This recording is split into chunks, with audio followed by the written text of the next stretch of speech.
Siellä on vanha tuttu puu. Ja nyt tosi toimii. Koko yö siellä aamulla vasta. Sanotaan näitä. Kello 6, kello 5 aikaisin taas saa tulla alas. Elikkä on tullut testattua tosta oksasta jonnekin tonne about laitettu riippumatta kiinni. Se on reilu 10 metriä korkeutta. Tässä on tämmönen ylipitkä 50-metrinen 11-millinen köysi. Sieltä löytyy valjaat. Valjeissa on kiinni todella paljon kaikkea mitä tarvitaan. Muutama slingi esimerkiksi repun roikuttamista varten ja meinasin laittaa jonkinlaisen uudelleenohjauksen mun köydelle, kun on riippumatossa, että jos riippumatta pettää, niin mä en paiskaudu runkoa vasten. Näytän sen sitten, että mikä siitä tulee. Nousukahva, väkipyörä. Tää on osittain nousemista varten, mutta myös tavaroiden ylös roudaamista. Ja sitten näillä voi slingikiipeillä, mutta näillä saa myös riippumaton paikalleen. Pari ylimääräistä prusikluppia. Tuolla säkissä on sitten riippumatto, viltti ja makuupussi. Tämmöisellä setupilla. Ankkuri noin 20 metrin korkeuteen. About. Ja siitä sitten tonne ja tonne.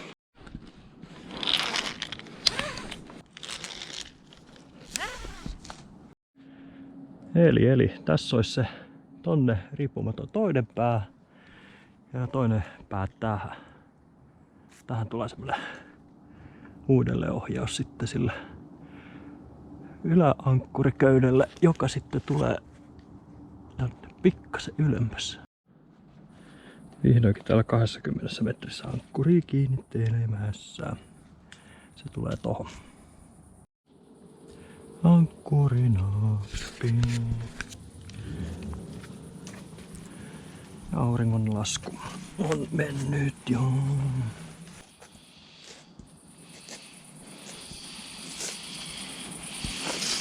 Siellä on tommonen oksa, joka meidän pitää vähän tämmöisessä ikävässä kulmassa. Ei toivotulla tavalla. Tosi todennäköisesti. No niin. Riippumatta on puoliksi asennettu. Niin, samaa mieltä.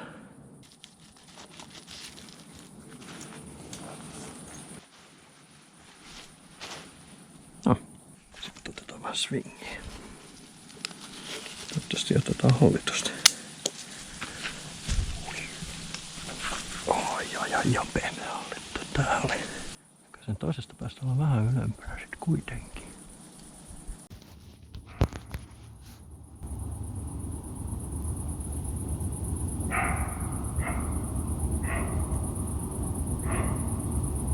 Voiks valittaa isännöitsijälle, kun noi peurat haukkuu koko yön hiljaisuuden aikana?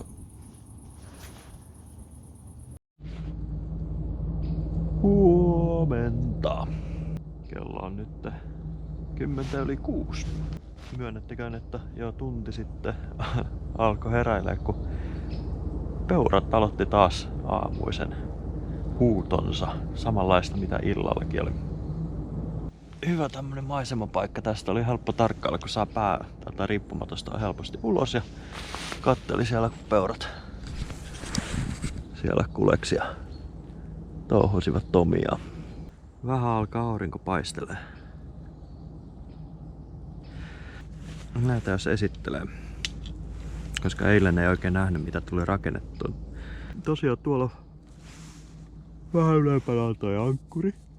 Tää funktio punaisen slingi on ollut se, että jos tää droppaa tästä tää riippumatta alas, niin mä en paiskaudu tonne runkoon vasten, vaan tää pitää mut about linjassa suoraan alaspäin. Tuolla nyt ei oo hirveästi muuta kuin oksia siellä täällä. Niin. Ikävän herätyksen muuttaminen pikkasen vähemmän ikäväksi. Kikka. Nämä muut jutut tässä on ihan vaan sitä, että mä en halua tässä varustevyössä, joka mulla tietysti ollut nukkuessa päällä, niin selkäpuolella pitää mitään, niin mä otin nämä ylimääräiset kilkkeet tänne roikkumaan. Niitä on siellä ja täällä ja tossa ja tuolla.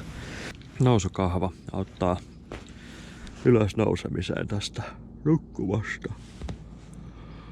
Tuli nukuttua semi-ok.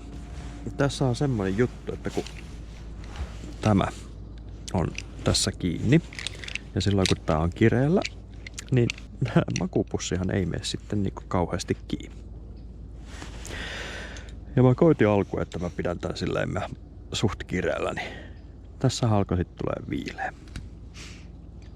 No, sit mä vedin sen niinku löysäksi niin kuin nyt näkyy, että tässä kun ei ole sitten vetoa, niin tämähän vetää siihen, kannattaa vetää tää silmukka kiinni, että siinä on joku, joka sen stoppaa, koska muuten tässä yöllä pyöriessä tulee vedettyä läpi kokonaan.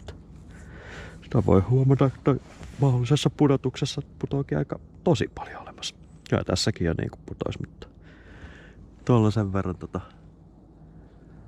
löysää narua ylhäällä, että kai siitä jonkun verran joustoakin tulisi.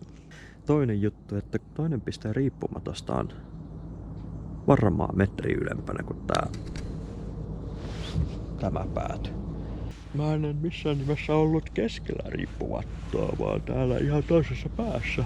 Ja tää viltti sitten tässä alla, niin sehän tietysti lämmitti ei käytössä olevaa päätä aika suurelta osin. Vähän oli tämmönen vilpoinen yö ehkä. Ei kylmä, mutta vilpoinen. En ottanut ihan hirveästi lämmintä vaatetta, että tää on niinku se mitä mulla on mukana, on mitä mulla on päällä nyt. Sitten hyttyset. Tossa kun ylös pääsin, laitoin ankkurin tonne huipulle. Sinne tuli hyttynen ja mä mietin, että ei kai tästä nyt tuu tämmöstä, että nyt hytyt kiusaa. Sitten mä asensin tätä riippumatta, tuli toinen hyttynen. No, olihan mulla sitten sitä hyttysmyrkkyä.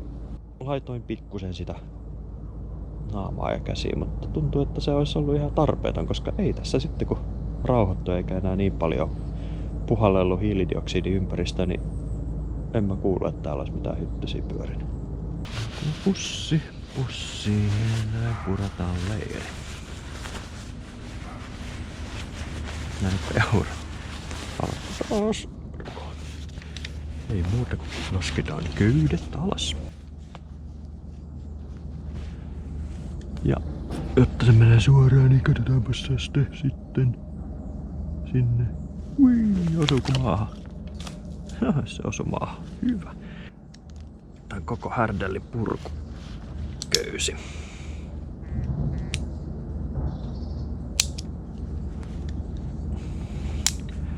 Kun mä laitan tänne roikkuun mitään köysiä jätetään alas siltä varalta, jos tulee hätätilanne, niin kukaan ääni köpeisessä, mutta ei, vaan sen takia, että ei oo mitään merkkejä tuolla alhaalla, että täällä ollaan ylhäällä. Se on vaan semmonen stealth camping juttu. Monenlaista stealth campingia. Sitä voi mennä puskaan tai sitä voi mennä puuhun. Harvemmin täältä on kukaan nähnyt, jos täällä on. Katsotaan sitten, menisikö se oikein. Sekin meni hyvin. Noniin, 50 metriä käyttää riittää molemmin puoli. Ja vielä muutama metri ylimääräistäkin. Onpas se hieno. Kivassa paikassa. Yön lämpötila oli kylmimmillään 12, mutta jotenkin kyllä se tästä ollaan viltillä pärjätä ja makuupussilla, mutta ne ei ehkä ollut kuitenkin, kun makuupussi piti olla auki ja vilttikin oli vähän tuossa reunalla. Se ehkä sitä viileyttä aiheutti. On se aika ylhäällä toi.